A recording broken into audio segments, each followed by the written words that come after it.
I'm going to go ahead and get started here as people are rolling in.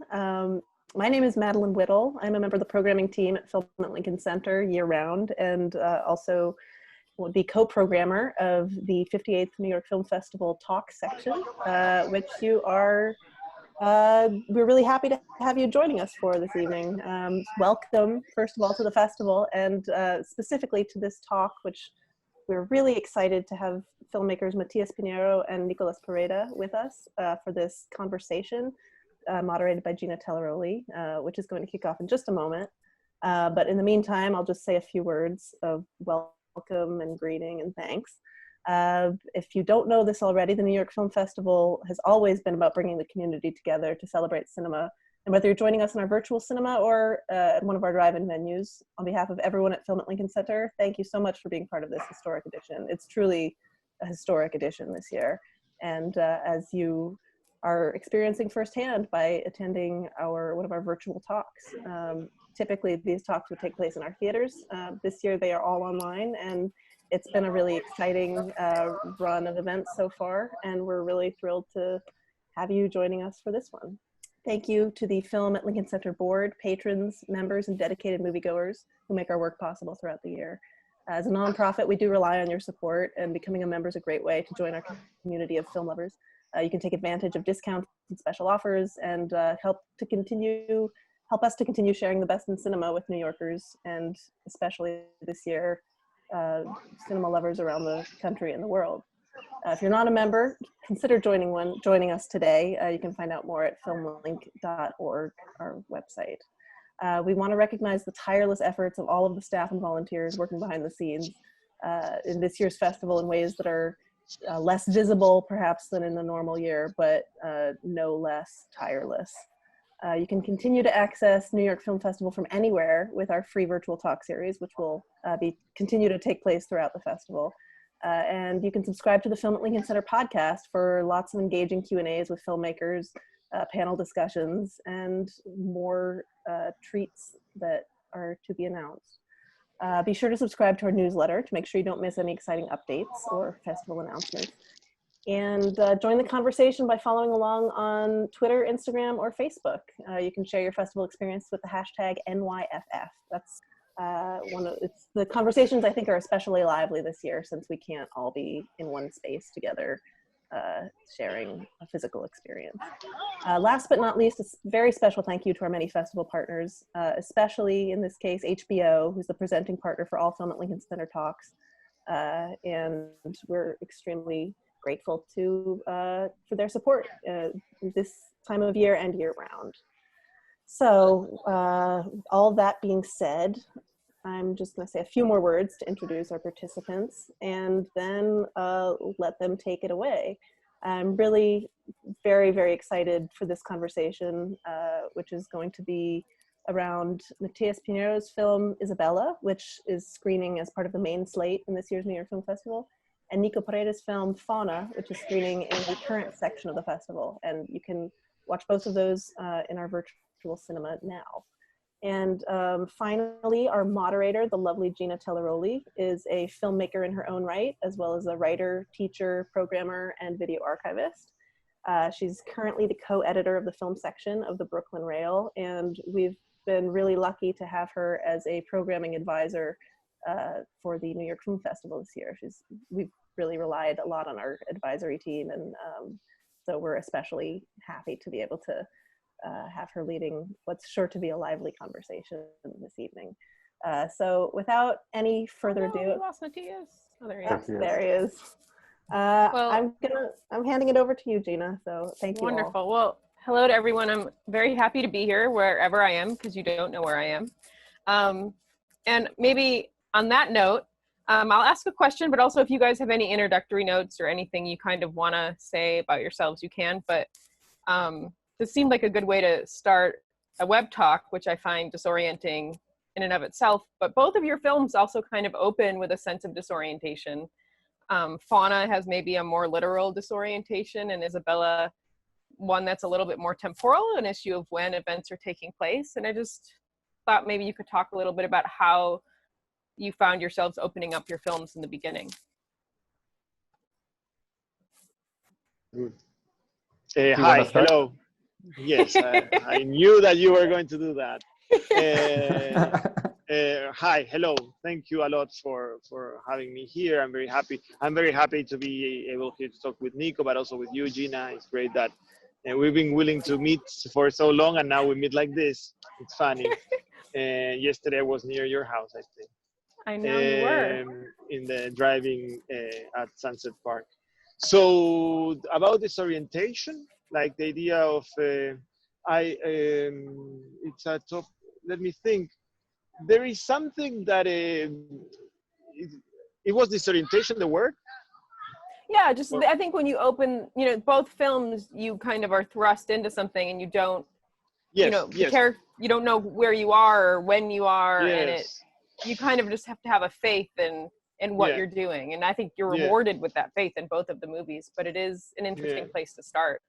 Yeah, maybe it's a way of trying to produce interest, no? So that if everything is very clear, I think that it becomes flat and boring, no? So I think that the idea of producing these gaps, these dark areas, or this ambiguity, or these things that are moving and we don't know exactly, I hope that it's a sort of invitation for your interest, no? That so I think that I think it in those terms, and also because I also I prefer not to be so sure of things. So so trying to keep that mystery, that possibility of hooking, of getting interest. I think it's very narrative terms in that sense, no, very concrete. What is that film of yours that starts with a dream where they're playing soccer? These women are playing soccer. And La Princesa de Francia. That's La Princesa de Francia, yeah. And that's it's very also clear. And no, because it's also interesting that a lot of your beginnings are in this kind of space that you're not sure where you are. And in fact, that beginning is not clear that it's a dream either. No. But it's also mysterious, and it's kind of inviting. It's almost, No, sorry. Go. No, that I was thinking that is something that I hadn't actually thought till Gina brought it up, this idea that the beginning, and in fact it's very common in your films, I find this, a beginning that you're invited to think that the film can go in any direction. It doesn't set a specific path, but it sets kind of an invitation for all kinds of possibilities. I think that maybe because in the beginning you can do whatever. No, then when you start, you can say whatever. Then when you already have started, you cannot do whatever because you have some things that you have to relate. Even if that relationship with the beginning, with the first scenes, is going to different directions. No, but in the beginning, when you just start the movie, you can really do whatever. So you better do that instead of putting an establishing shot or giving context. No, it's better. You're given the chance to do whatever. No, the audience is very generous in that sense, no, because they put their heads into this and they say, okay, what I'm going to see. So this is the moment to start with something more surprising in a way, or something more challenging, or something inviting that is not the obvious in a way. Yeah. For Fauna, it was a little bit more sort of specific because I wanted the idea of disorientation. I wanted this idea that they are going to a place that they don't know, and you don't know what's gonna, sort of like the idea that they are, as actors, lost, and then the film is a little bit also opens up those possibilities afterwards of being a bit lost and not necessarily needing to know where you are in any moment in the story, or so like that the characters are in the similar situation as the audience member. I wonder then, there's a line in Isabella that I actually thought of a lot about while I was watching Fauna, the line, but maybe that darkness is what made me feel that acting is not for me. And I guess I thought about that kind of in relation to genre in Fauna. We were talking a little bit even before this started about thrillers and comedy in relation to your film. So I guess one thing, I'm kind of curious about is your use of genre, but kind of the darkness and the comedy that exist in the film. Nico. Yeah. I'm trying to think my way through this, because in a way, for me, the idea of genre was, and I don't do this often, was perhaps two things. One, and that's what started it, was it sort of a political line that the film has, that is in relation to how is violence represented in culture in Mexico, sort of not just entertainment, but also contemporary art, and what is our relationship to representation of that violence. And so it seemed that this idea of private investigators, femme fatales, and stuff like that is the obvious artificial way of approaching the universe of violence. And this is generally how it's represented, but because the film is always referencing this idea of performativity and acting, it's almost like the whole second part of the thriller is a self-conscious thriller. It's not a real thriller in a sense. And so that's what I was interested in, and the idea that an actor has to sell themselves to this darkness in order to be able to act in Mexican films, because that's the kind of contemporary mode of representation. So it's a little bit of a very specific idea within sort of the political. But then at the same time, the film is also about actors acting, like in Isabella, in that sense of the characters play actors that anyway, I was a bit lost, but I was mainly interested in this idea of the possibilities of performance. I'm obviously curious for both of you about, and this is something, you know, that has taken place in a few of your films, the idea of using theatrical expression or ideas of performance in cinematic spaces, and how you guys work with the same actors a lot, and how working with the same actors kind of impacts that process. Well, in regard to genre, well, in my case, is Shakespeare is this like place where it gives me so much material, to work with, and that somehow comes from the relationship with the actors, the people that I work with, that this joy and excitement that they can have by trying themselves out with these lines, with these plots, with these rhythms. That's what attracts me. I think that is photogenic, what they do with the text, and what I can do by inverting, cutting, pasting, and doing that. It's like it's the clay that it makes the movie in a way. And then, yes, for me, I cannot think of making a movie without the people that I work with. I don't see the fun of it. I don't see, I guess that one day maybe, but I think that I always keep on thinking, it would be interesting to see Maria doing this. It would be interesting to see Pablo doing that, and Agustina next to Romina, or Gabi playing like this role. And this is how the films are done, especially I'm doing a series, in a way, like this is a cycle of films. So somehow they need to be reinventing themselves and also repeating certain patterns. In the case of Isabella, going back to genre, the film is taking elements from Measure for Measure that is a problem play, because of it has issues in regard to its genre. It's a comedy, but it's a dark comedy. And there was something about that change of tone that I was very attracted to. I think that Isabella has a different tone from Hermie and Helena and the rest, and I think that was also something that I was taking from this source. From this source. It was not an adaptation. I was like somehow getting my mood, my inner mood, and the mood also of the people that I was working with related to that play. And that's why we chose that and not Machado About Nothing. Yeah.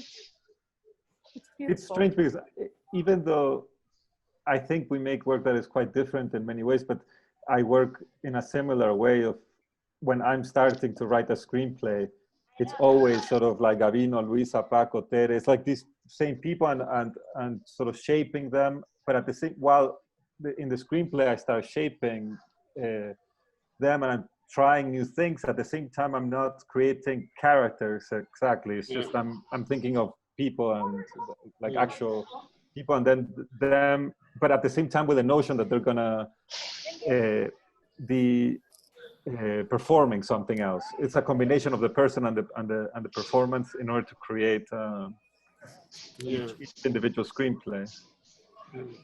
Then there's also this idea of trust. I think that trust is very important, and once you build that bond of trust with a group of people that you admire, why not repeat it? No, and I don't think that the relationship is like exhausted only by doing 1 or 2 films, and it's not that easy to get along, especially by the way we make movies that are trying out things, trying things that can fail, doing them in a very independent way. You really need, I don't know, I admire them a lot, and that's why I feel that I need them also to stimulate and to do something new and push me to something new, even though it's the same people. No, so it's a weird like attraction. It's also like what you said at the end. If you keep many things similar, like in this case, all these people, you automatically will be forced to do something quite new, because if you have all these standardized things, all these elements that don't change, then automatically you're looking for that change, as opposed to having every time new people that will be the change already. So the films need to be quite different because there is so many constant elements. Yeah. And I don't know, also when I think about the movies that I watch, I don't know, you know much more, Gina, about this, but even in the studio era, I don't know, they were the same actors, like a studio had a set of actors and there was a combination of them. So it's not that weird. No. Even in a structure that is so different from ours. Yeah, I mean, you look at the Warner Brothers pre-codes and it's the same wonderful people in these new, crazy circumstances every single time. Yeah. And it's like Fassbinder a little bit, I think, probably. Yes. Also, there's the point of theater, no, Nico, that I think that even though it's different places, we work with the same actors, but also these actors come from theater and from a certain type of theater, no, like a sort of like off circuit in a way. And also, I don't know, time has also gone by. We have been making movies for more than 10 years. So we all started by doing these little movies and we continue making like small movies, but also, I don't know, for me, it has been interesting to see how the actors that I work with and also the crew, the technicians that I work with, the sound person, the DP, they also have grown and changed their ways or elaborated, become more complex, and still we're relating and still we're making these small films. And I don't know, I was watching your film and I thought, this idea of genre of these films, no, you're playing with making this like bigger, not bigger, but like the idea of making a genre film. I think that it might come from your actors, that they have been exposed to that first they were like working in the theater, but then they got like other roles and they tried this and maybe they come back to doing like off-circuit theater. But I don't know, that there's something from the people that I work with that inspire me and move me to change in a way. And somehow watching Fauna, I had a sense of that, no? Like, where is the interest of like the thriller coming from? The idea of narcos and so on, no? Yeah. Is it something that is coming from you or is it part of an interaction? No, I mean, in the case of this film, it's totally specifically the actors, because Francisco Barreiro, the actor that plays Paco, and who's in many of my films, he actually acts in Narcos, the TV show. Yeah. And so he actually performs when he does that scene where he's recreating the scene that the father-in-law is pushing him to do, and he does the whole thing in silence. That's an actual scene that he does in silence in Narcos. And so it was a way, I mean, the whole thing and a big part of the film was inspired by the fact that these people that are like my family in a way, like they're very close friends. I've been working with them forever. They're also involved in this universe that is so far removed from mine. And so in a way I wanted to create a kind of bridge between the kinds of things that we're doing and not just a bridge, but like a sense of reflection between that other universe that they're inhabiting. And I also think can you still hear me? Because I'm a bit frozen. Yes, you're very meditative. I think that you can keep on talking. Uh-oh. So it's a nice image though. Well, Matías, I wanted to say, I kind of have this dream that like you'll be doing this in 30 years and I'll get to watch movies about like old ladies, the same old ladies who are young. And your whole film cycle and project will become this beautiful meditation on what it means to live and go through everything. When I started, we started making movies more than 10 years ago, and now we're older. And I was never thinking about the age. And I remember when the first like reviews were coming, they were saying, "Oh, these youngsters and whatever." No, and I was like, why? I'm not so meditative of why is it that they are young in my films. But then we're growing older, and we're not that old anymore. So I make fun when they keep on putting like young, no, because we're like a little bit older. And I feel that, of course, I think that, of course, I will have movies with older people, but in many years. Yeah. I think that, I don't know. I think that that's such a beautiful, I feel like you don't, like, I thought about that with Marty's, with The Irishman. And I was like, it's so rare that you get to see a director working with actors who have had this long career history together. That's just not something we get to experience that often. Yeah. And that's and something that cinema has, no? The possibility of capturing the documentary side, the archival side of the photographic image in a way, no? That we nurture, that we capture things, that we capture these friends, these faces, this way of acting. I don't know. I promise that I won't be making Shakespeare. I will do something else. I don't know, but maybe one more, like in like 20 years. But yeah. But yes, well, I can see. Say. Yeah, well, I guess, somewhat connected to that, and I feel like this is something I'm always thinking about, and I'm thinking about it more and more as the world shifts and changes, and our personal situations all are changing dramatically. I know you did an interview with the Brooklyn Rail, and you talked a little bit about how Isabella was really shaped by like pragmatic things in your life, your schedule, money, and I guess I'm curious because you watch your movies and they don't feel practical and they don't feel pragmatic, but but those things have a big impact on kind of how the work comes to be and how it comes to take shape. Yes. It's this. The way that technology has moved and society has moved has allowed us to make films that are not in a industrial pattern, in a system, no? So we're making these films that relate to fiction and actors and this, but in a very amateur sort of style. Even though they look good, they sound okay, they are like somehow like amateur films. We're doing them because we want to. It's not, we're not getting any richer. We're being able, I don't know, for a living, I teach cinema, so it has to do with my filmmaking, of course, but I have found indirect ways of like paying my bills, no? And I've been able to take care of what I want to do in the movies that I care so much. I care so much about what we do together that I try to protect it, no? I try not to put the burden of having to pay the rent with them, like in a direct way, no? In a direct way. Of course, they are very important for me to do what I'm doing, but yes, of course. Then I try not to go against reality. No, when in Isabella, very particularly, we started working in Isabella, and no one was Maria was not intending of having a third baby. But in the middle of the shoot, we shot during 2 years, no, in 4 opportunities. At first, I wanted to shoot only in 3, but then you're not going to be against reality. You cannot be as necio, no, as stubborn as that. Yeah. So you need with the materials that life brings you, even if your films are a little bit abstract, a little bit weird, a little bit crazy, but we nurture from the things that come to you. I'm not going to be against Maria's pregnancy. We're going to actually potentiate it and see.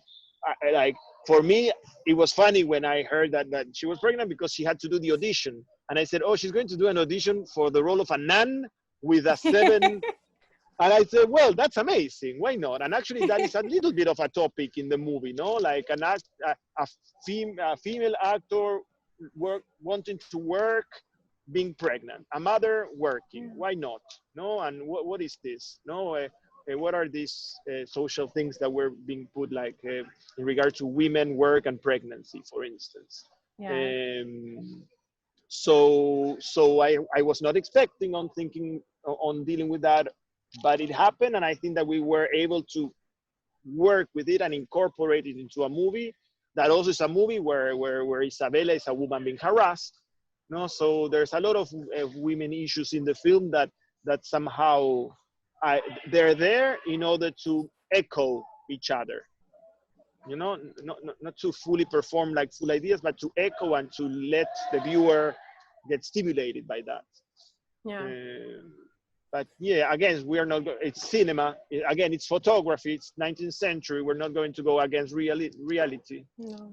Uh, Speaking of stimulation and echoes, the other part of this question that I was going to ask before Nico disappeared is, I read, and I thought this was such a beautiful thing, that you said that hanging out with Matías in New York kind of might have, influenced your switch to making fiction films. And I was wondering if you could kind of talk a little bit about those transitions, but also maybe talk about how real life and real people maybe influence transitions like that.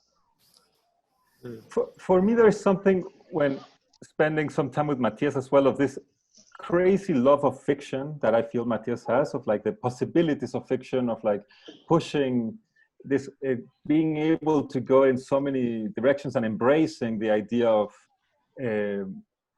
going, whereas I was working a bit more constrained, I feel, beforehand, perhaps. And so, oh no.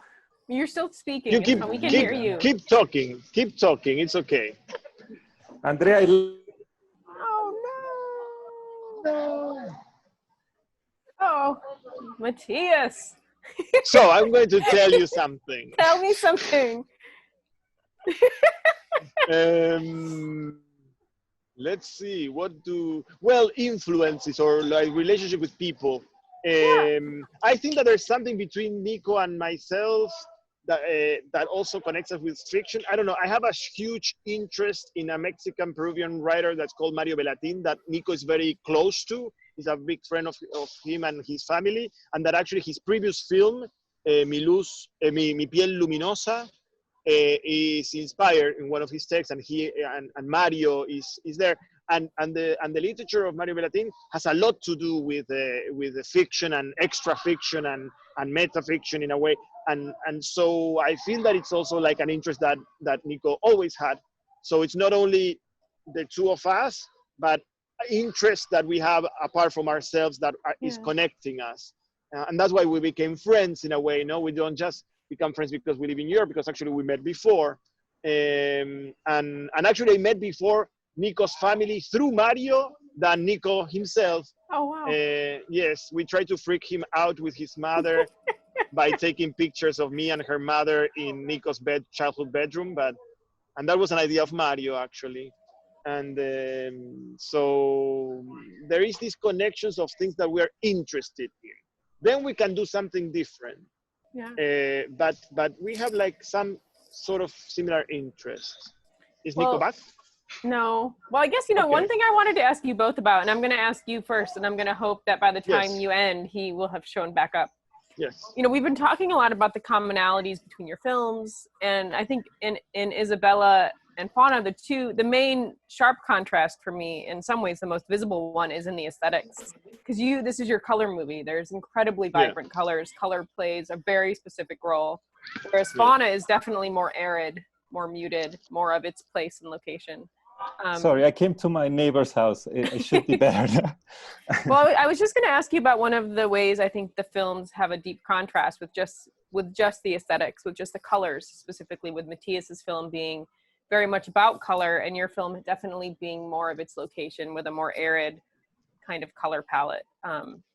So I guess I want to hear Matías talk about color mostly, but then I also want to maybe have you guys talk about where those aesthetic differences come from and choice to make color prominent or to make location prominent.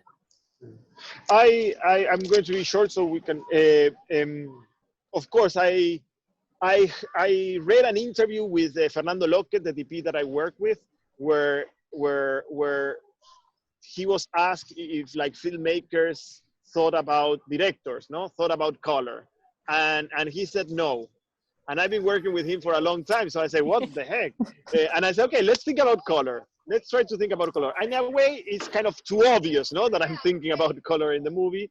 But also, I'm attracted to painting and to certain painters, and I see the connection between cinema and other disciplines, and I get inspired and I push things, so ideas come from all those interactions. So I decided to address something that I was not addressing that clearly before. I was not, and I decided to look at its face because I saw that it was coming to me from many different angles, like conversations with other friends. I remember having conversations with Hugo Santiago, also like a filmmaker from Argentina, that he was talking about certain colors, like an idea of composition. I don't know, I remember when Hugo came to New York, we went to MoMA and he wanted to see a Hopper painting because of the use of color for his movie. And then in his movie, he uses that technique of like not many colors, but pointing out certain colors, and the colors of a flower that is purple. And that's why I use purple in the movie. It's all these combinations of things, materials. I remember when you were, I mean, the last year that I was, or 2 years in New York, that you were also reading a lot of things about color theory and also drawing a lot of these like square drawings. And so you were like super involved in this, like post-it notes of the different colors, and looking at Joseph and creating this kind of Joseph Albert paintings yourself. And yes, I was doing the exercises. I was reading his book and doing some painting, very basic color exercises, and I was stimulated by that. Yeah, and it was fun to make. There's something about cinema that I miss.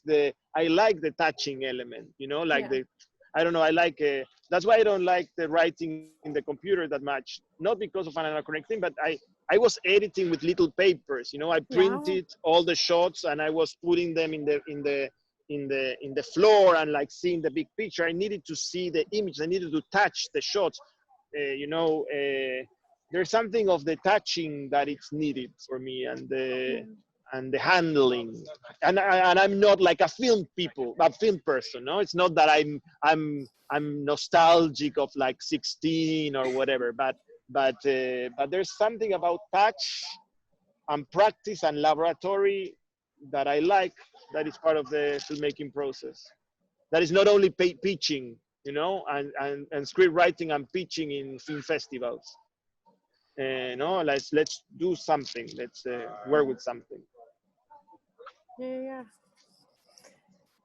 Nico, can you talk a little bit about just what you wanted your movie look like and how maybe location played a part in that, if it did at all?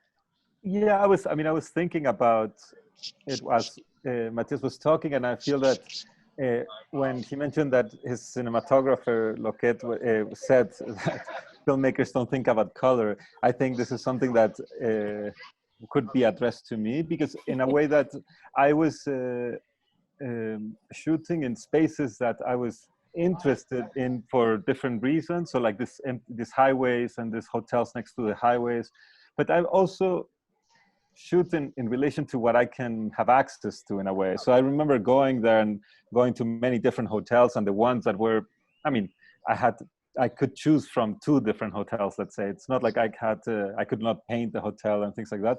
And so because it was a film that required me to be away from Mexico City, like if I shoot in Mexico City, I can be a little bit more picky. I can choose spaces, I can work through things a bit more. Here I liked sort of the general sense of this countryside and the kind of color that comes with it and the light that comes with it.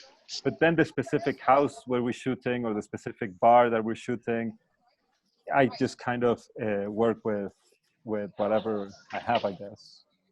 Yeah, that makes sense. I guess, you know, I have maybe two more big things I kind of want to touch on before we start to take audience questions. So if anyone that's watching has a question, I think there's a box down below and you can submit your question in the box. It's so funny when I like, and even in our discussion a little bit, although I think this has been a pretty organic discussion, I feel like so much of the writing about maybe experimental, non-traditional cinema, and not that the language that when people write about your films that it betrays them, but I think the films are so organic and they're so playful, and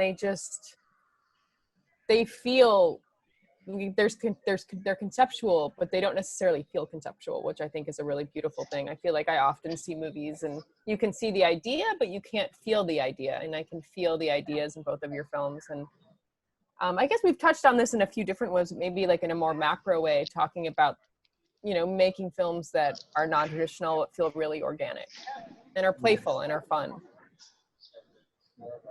Well, thanks. What can we say?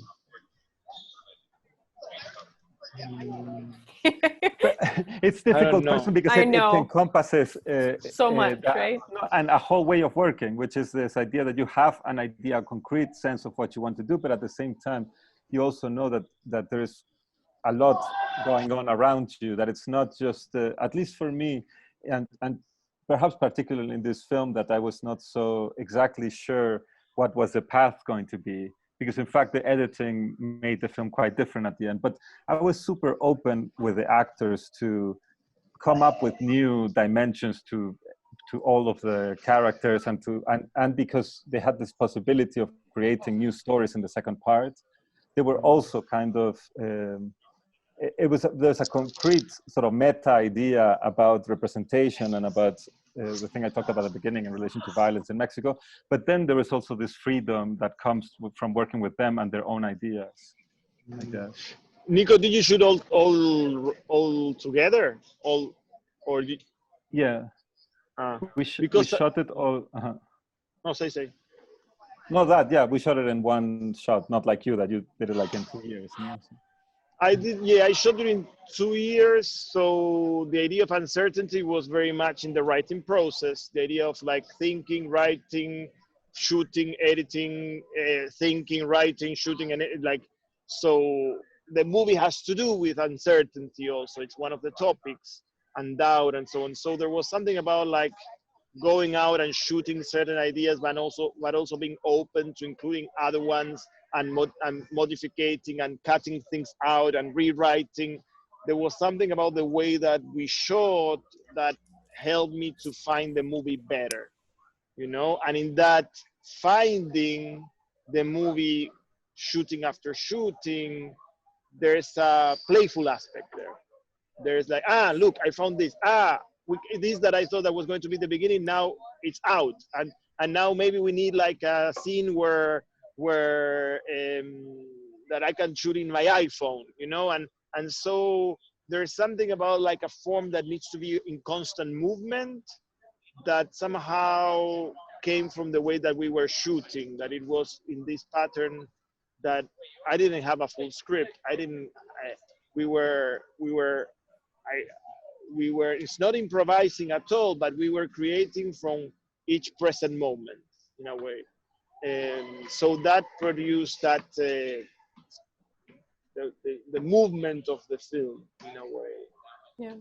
It's funny because my experience is so dramatically opposite that in a way it generates a similar experience, in that I wrote the film and I shot it very quickly after, like very soon after I wrote it. And when I wrote it, I knew that it was not complete, but I knew that it was a film. So I had to, like you said, it's not about improvising, but it's about working within the material that you have in the moment. But for me, it was this kind of very fresh idea, and working with the actors on this very as opposed to having but I think in both instances, we're both working with very concrete screenplays, but that are quite open as well open for modification. Yeah. And I remember just now that I watched a part, you had come back from shooting from Argentina. Yes, you watch. And I watched a big one of the, I watched some shots, and a kind of an assembly. No, but you watch a first edit of the first shooting, I shot in Cordoba, that at first was all together. I put it all together. You saw like a linear version of a film that it's all fragmented now.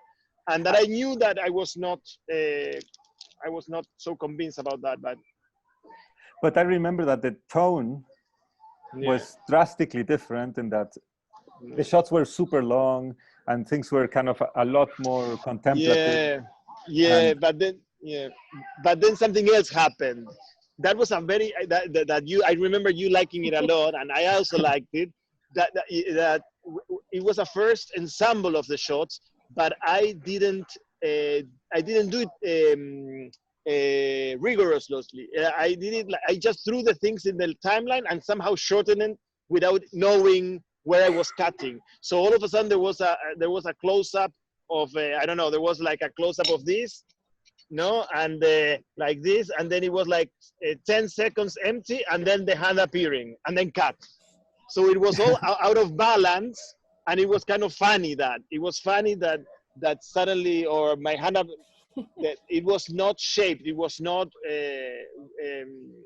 classical in that sense. It was very off, but that made it like kind of peculiar. I mean, it was too much.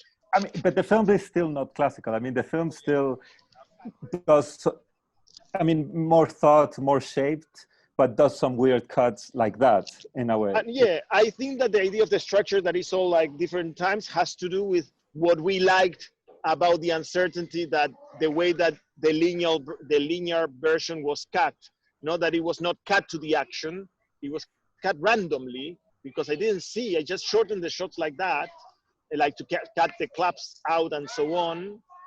Like looking at the final cut, you know, like without seeing what was actually inside of the shot. But I remember that we liked the thing that it produced, the eeriness that it produced, that why the shot is so long and why the action is like in the middle, and then so maybe yes, I thought that it was rather dull to do it linearly, no, like so that if once I corrected that version that you saw and it was all aligned, it was very boring. So I think that there was something to be enhanced by what I needed to do afterwards. No, that was one of the lessons. It's strange. I mean, maybe this is separate, but I was trying to think about your film and what does this fragmentation, what it brought to me. And the feeling is a lot more concrete than what I can say, put together in words, I think. But it has something to do with, in spite of knowing something, your feeling towards the character in every individual moment is shaped by what you know later, but not by what you know in relation to the story, but what you know in relation to the feeling of that person later, if that makes any sense. It's almost like you know how the person's gonna feel after this interaction that you're watching. And that is what shapes it, not so much that you know an event that's going to happen later. And that is super powerful, I thought. Yes. Yes, I was interested in the character. I was interested in the emotional aspect without making like an obvious melodrama, or not, without making it emotional in an obvious way. And also, we also experience life a little bit like that. Today, I'm thinking about this, and it's like about like something that happened like some time ago, but then we are mixing times also. So I thought that it was important to make connections of events out of their chain of time in a way. It's I haven't fully well, also there's something that I haven't been able to screen the movie that much, you know, so I haven't thought too much about the movie, apart from the conversations that I could have with Melanie and Sebastian, the editor, and Garbiñe, you know, and the people very close, or with you, people that are very, very close, and that I'm sharing the movie with them while I'm processing in the middle of the process. So I don't know, I will think about what you say. It's good that it did something at least. Yeah, no, it's quite nice. Well, I think we have a few questions from the audience, and I guess maybe we'll do a few of them and then we can find a nice closing note. But an anonymous attendee on a very different bent says, "Hey guys, what do you think about Alberto Serra, his last film, Liberté? I think it's extraordinary and a very Christian film. How something immoral can be so moral and pure at the same time. Do you like tricksters like Alberto?" What's tricksters? Like someone that makes tricks? A joke, maybe jokes, like people who are tricky, or, you know. I really not like obvious. Albert Serra. Yeah, I really like his movies. Yes, also very intriguing. No, you go into an immersion of a world. I don't know. It's an invitation to be immersed. No, it's so yes, it's amazing. And it's not a trickster, even though he, as a person, is perhaps as like his persona is of a trickster. The films are a lot deeper than that, perhaps. Than a, Yeah. It's not like a little magical or a little. Like it's not that he just pulls a rug under the carpet or something. It's, or however you say that. It's more that he pretends that that's the case when he talks, perhaps. Or, but I think they're quite. Well, I should. One commenter or question asker just wanted to say that you guys are. She doesn't think you guys should have to talk about Albert Serra. But I will say then that you have to ask other questions. There's something here, and I'm not quite sure. I wish that there was a person I could talk to maybe have a better understanding of what they were asking. But I'm going to read what they wrote, and then I think maybe you two can just talk a little bit about the countries you worked in, and I think there'll be an answer maybe in there. But Bautista, someone named Bautista wrote, Nico, how would you say the Argentinian film industry took your movie? Did being a Mexican-Canadian production, did you have any form of contact or experience dealing with this film industry? So the question is crazy. I'm not 100% sure, but maybe it would be nice if you guys could talk a little bit just about what it was like to work in Argentina and in Mexico and your experience maybe in those larger industries. I mean, I can talk a little bit about the second part because my film is, I have some money from Canada to make the film because I'm Canadian as well and I shot it in Mexico. But I think that,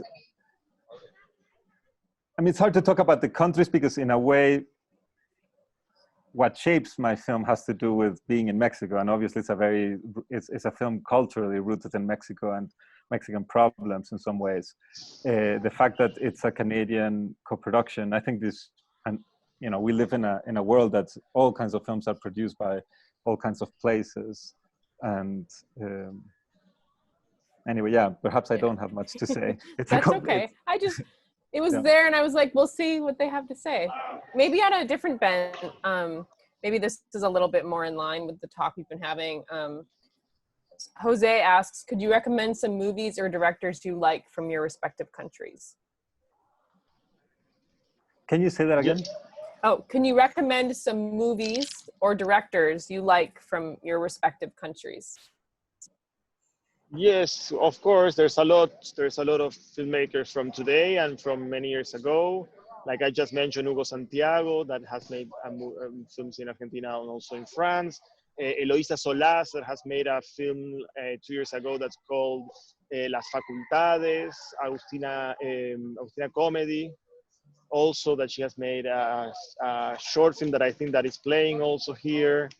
Mariano Chinás, Alejo Movillansky, Laura Chitarella. There's a lot of filmmakers, and I'm missing a lot of other ones, of course. Yeah, there's Edgardo Kosarinsky that has a new movie also that is amazing. I was going to say Yolene Olaizola, who has a film at the festival, also in Main Slate, she makes really, I think she's one of the best Mexican filmmakers right now. I'm still That's there, right? good. Yes, I'm looking forward to seeing her film because I also like her a lot and she's amazing. She's great. So I'm going to do one more audience question and then I'm going to give you guys maybe something that will hopefully prompt maybe an ending conversation as a good note to go out on. The last question is from M. Goog and they write, would you ever collaborate on a film? No. Never. I think that we should send each other, like you write a script for me and I write a script for you and never talk. Again, ever. Yes, and then I put the name in yours and you put in mine. And that's it. That would be great because maybe you just write a script for me and I don't have to write one back. Yeah, I think that no one wants to write a script here. I think. Yeah. No, it's tricky, the collaboration. I'm now collaborating with a friend of ours, Lois Patiño, a filmmaker from Galicia in Spain. And I never fully collaborated in this level of intensity. And it's interesting. It's tricky also. You have collaborated. You had like opportunities. I don't know. Wait. In the case, yes. The film of Portugal, where Agustina in Portugal, Yes. that has nothing to do with No, that? it has all to do. It's exactly that. I was shooting another movie. So imagine how bad must be the one that we're doing with Lois, that I was distracted by shooting part for Isabella. No, that's actually because with Lois, we have been wanting to make this movie for a long, long time. And so when I started making Isabella, there was this idea of this project of the Portuguese film that I was going to make with Lois, and that never happened. So I was using that to put something in Isabella. But then when the Isabella took so long that the Portuguese project came to be.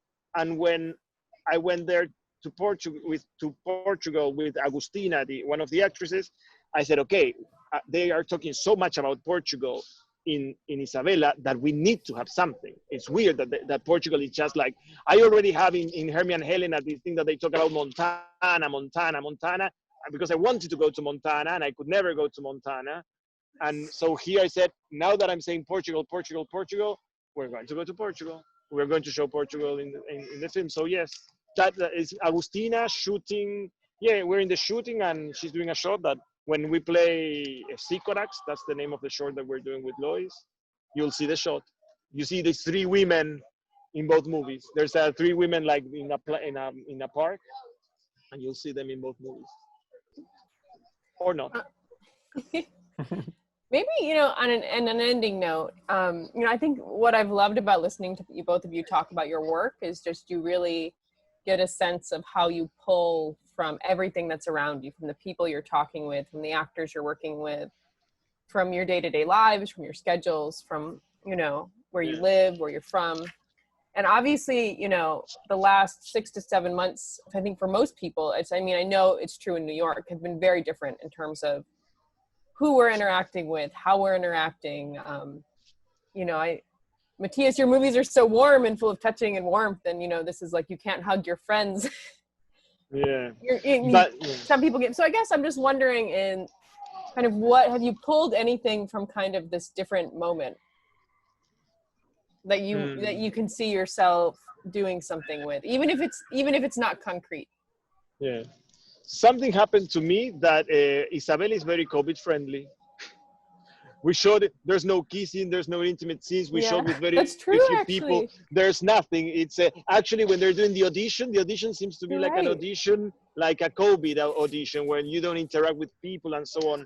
But no, I think that we have to understand priorities. There's health issues in the world, and that we need to understand that we need to stop and to think differently. And I hope that we learn to produce and like live our lives in a different way because of to learn something out of this, and then to have empathy for those who have like health issues, and to be more attentive towards this thing about like going and visit your mother. What does it mean to visit your mother, and like meeting someone randomly, and this and that, like trying to have a little grow in empathy, and still be able to work, to do things, to think things, and it's just like patience and understanding and empathy and movement in accordance to the situation. Yeah. And taking care. No, look, I have like.